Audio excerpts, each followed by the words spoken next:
वो गाहे माहे किसी को एक दो को मिल जाएगी ज़्यादा केसेस। अदरवाइज तो आपको क्रिमिनल साइड आप प्रैक्टिस करें तो 2 साल आपको मेहनत करना है, उसके बाद फिर ऑटोमेटिकली केसेस आते हैं। सिविल साइड आप प्रैक्टिस करें तो कम से कम 5 साल आप करना, तब आपको लोग जानते हैं, आपको केसेस आएंगे। फिर अगर आप हाई कोर्ट में प्रैक्टिस करना चाह रहे हैं तो वो दैट इज़ डिफरेंट फील्ड। आप डे फर्स्ट से आप हाई कोर्ट और सुप्रीम कोर्ट जा सकते हैं। अब इसमें आपको काबिल बनना है तो कौन से सब्जेक्ट्स है वो नहीं मालूम रहते। आप क्रिमिनल कोर्ट में आप प्रैक्टिस करना चाह रहे हैं तो अहम मज़ामीन जो है आपके CRPC जो BNSS हो गया, IPC जो BNS हो गया, उसके बाद एविडेंस एक्ट है जो BSA हो गया। ये 3 इंपॉर्टेंट लॉज है।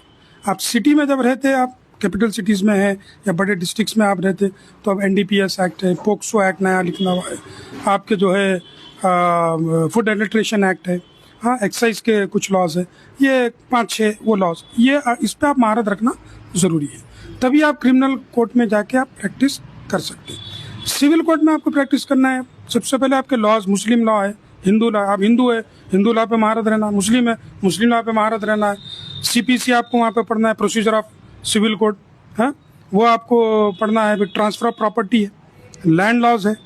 ये आपके इम्पोर्टेंट सब्जेक्ट्स है जिसमें आप सिविल कोर्ट में आप प्रैक्टिस कर सकते हैं। अब हाई कोर्ट और सुप्रीम कोर्ट में अगर आप जाना चाह रहे हैं तो ये तो आपको बेसिक नॉलेज रहना है, लेकिन इसके अलावा वहाँ पे अगर आप जाना चाह रहे हैं तो ये तो आपको बेसिक नॉलेज रहना है, लेकिन इसके अलावा वहाँ पे 4 सब्जेक्ट्स है। एक है एडमिनिस्ट्रेटिव लॉ, सबसे पहले तो कॉन्स्टिट्यूशन ऑफ लॉ, आपको उस पर आपको महारत हासिल करनी है, तभी आप कॉन्स्टिट्यूशनल मैटर्स पे आप बात कर सकते हैं। कॉन्स्टिट्यूशन क्या है आपको मालूम है, then only you can convince the जज।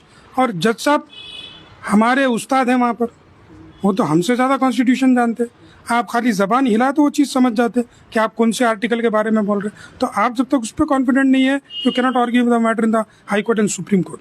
तो कॉन्स्टिट्यूशन है।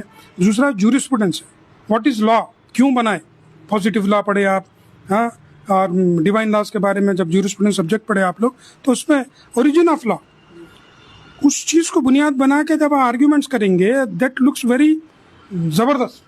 क्या बोलते हैं, यू आर आर्ग्यूइंग नाउअडेज।